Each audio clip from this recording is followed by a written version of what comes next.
Done. मेरी team तो तैयार है और आपकी? Select your team on play spot and start playing अपना game. Download the app now. India Today Axis poll के मुताबिक तेजस्वी यादव बिहार के बादशाह के रूप में उभर रहे हैं। आइए बात करते हैं श्याम रजक साहब से, जो कि आरजेडी के नेता हैं, पूर्व मंत्री रहे नीतीश कुमार की सरकार में और फिर उन्होंने आरजेडी का दामन थामा। श्याम रजक साहब, क्या आपको लगता है कि कहीं ना कहीं तेजस्वी यादव एक युवा है, 31 साल उनकी उम्र है, जो बातें उन्होंने कही एक उम्मीद जगी, इस वजह से इस तरह की परफॉर्मेंस हम देख रहे हैं? देखिए, पहला तो मैं इस बात पर ऑब्जेक्शन करता हूं कि आपने कहा कि बादशाह सेवक होता है। लोकतंत्र में जो जनप्रतिनिधि होता है वो सेवक होता है, और वो अगर बादशाह बन जाए तो उसका खात्मा होता है। तो तेजस्वी यादव जी ने कभी अपने आप को ये साबित नहीं किया और न कभी महसूस कराया कि हम बादशाह बनना चाहते। वो तो बार बार कहते रहे कि 5 साल हमको मौका दीजिए, 5 साल में मैं तकदीर, तस्वीर, दिशा बदलने का काम करूँगा। और उन्होंने सिर्फ शॉर्ट में ही कहा कि पढ़ाई, दवाई, सिंचाई और कमाई और कार्रवाई, इस पर हम काम करेंगे।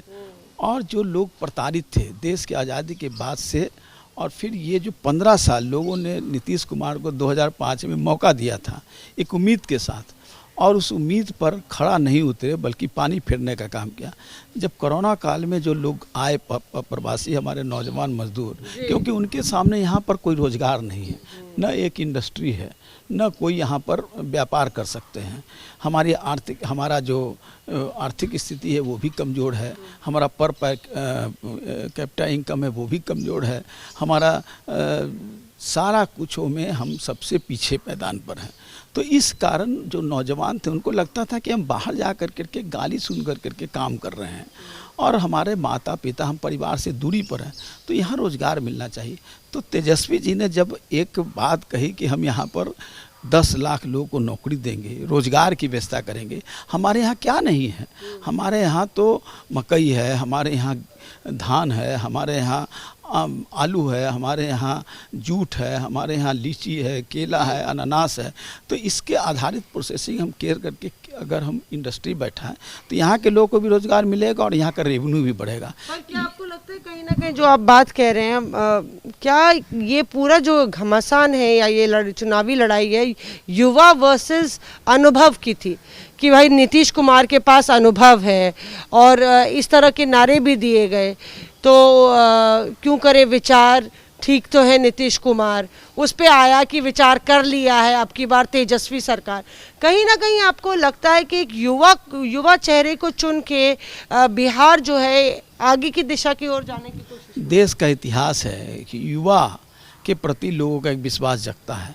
आप देश की आज़ादी में भी देखिए, जो युवा थे वही देश के नेतृत्व करता थे। उस समय के जो युवा थे, या द्वितीय जो हमारा जो लोकतंत्र की लड़ाई हुई 74 में, उसमें भी युवा ही और छात्र ही नेतृत्व करने का काम किए। तो युवाओं पर लोगों का विश्वास होता है कि लंबा रेस का घोड़ा है, ये लंबी, ये धोखा नहीं दे सकता है।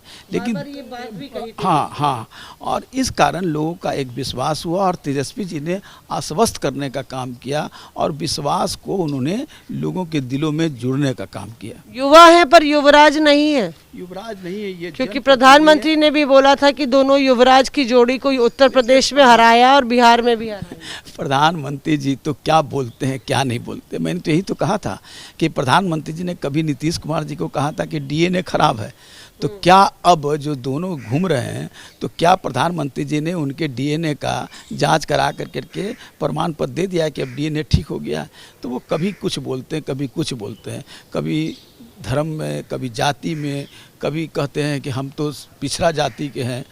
तेजस्वी जी ने कभी नहीं कहा कि उन्होंने सर्व लोगों को बात कहने का काम किया। उन्होंने कहा कि हाँ, जो पिछड़े हुए उसको हम विशेष अधिकार देंगे, लेकिन जो इस राज्य में सभी जाति, सभी धर्म के लोग आज परेशान हैं, तो हम सबके लिए काम करेंगे। सब लोग का अगर काम होगा तो बिहार बढ़ेगा। बिहार को हमको बढ़ाना है, तो बिहार में अगर एक जाति को भी अगर छोड़ देंगे, एक धर्म को अगर आप दरकिनार कर देंगे, तो निश्चित रूप से बिहार कभी नहीं बढ़ पाएगा। और ये लोगों को एक महसूस हुआ कि तेजस्वी जी ने जो कह रहे हैं वो सही बात कर रहे हैं। तो क्या जीत का जो सेहरा है वो तेजस्वी के सर होगा, या फिर जीत की वजह महागठबंधन और तमाम जो दल एक साथ आए और जो स्ट्रैटेजी रही वो? देखिए, महागठबंधन को तो श्रेय जाता ही है, क्योंकि जिस तरह से हम लोग 5 लोग एक साथ मिल कर के CPI, CPM, माले, कांग्रेस, राजद एक साथ मिल के एक मुट्ठी बनाने का काम किया। किसी तरह का तू मैं नहीं, हर चीज़ विचार करके एजेंडा तैयार करके ज्वाइंटली काम किया तेजस्वी के नेतृत्व में। और जिस तरह NDA में घमासान था, JDU के खिलाफ बीजेपी के खिलाफ JDU, तो वो उसका लोगों में लगा कि ये लोग लड़ने वाले लोग, ये लोग एक साथ हैं, तो तेजस्वी के प्रति लोग आकर्षण था। और देखिए कि एक दिन में 19 सभा, 247 सभा उन्होंने पूरे चुनाव में उन्होंने करने का काम किया। हर दिन 18 सभा, 19 सभा, 17 सभा, 15 सभा करने का काम किया। तो तेजस्वी के प्रति लोगों के आकर्षण था, ललक था, और महागठबंधन के लोग ने भी पूरा। और मैं ये कहूँगा कि इसका श्रेय तो बिहार की जनता को जाएगा। हम तो एक माध्यम रहे, लेकिन बिहार की जनता ने फैसला लिया है, तो इसका श्रेय पूरा बिहार की जनता को है। दिलचस्प बात ये भी है, हम बात कर रहे थे तो भाषण उनके बहुत लंबे नहीं थे, छोटे भाषण थे और टू द पॉइंट। देखिए, 19 जगह जाना है और टू द पॉइंट, की पढ़ाई, कमाई, सिंचाई, दवाई, कार्रवाई, यही हमारा लक्ष्य है और यही हम काम करेंगे। और 10 लाख लोगों को पहला कैबिनेट की मीटिंग में हम नौकरी का हम हस्ताक्षर करने का काम करेंगे। वो ट्रम्प कार्ड नहीं कहिए, वो उनका एक विश्वास था, एक जज्बा था, एक विजन था। उस विजन को उन्होंने लोगों को दिखलाने का काम किया और विजन पर लोगों का विश्वास हुआ जी। तो ये आप सुन रहे हैं कि किस तरह से यहाँ पे तमाम RJD के खेमे में हमारे एग्जिट पोल के बाद जो है सुगबुगाहट तेज़ है।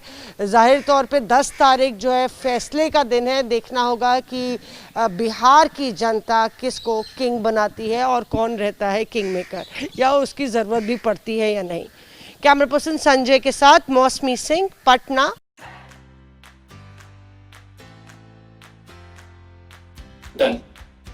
मेरी टीम तो तैयार है, और आपकी?